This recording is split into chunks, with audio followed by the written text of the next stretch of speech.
न मन्त्रं नो यन्त्रं तदपि च न जाने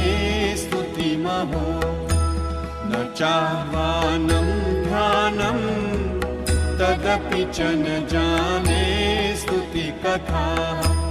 न जाने मुद्रास्ते तदपि च न जाने विलपनम् परं जाने मातः त्वदनुसरणं क्लेशहरणं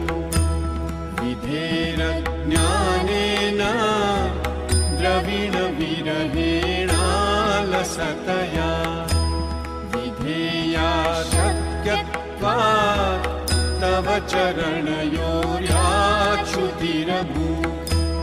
तदेतत्क्षन्तव्यं जननि सकलोद्धारिणि शिवे।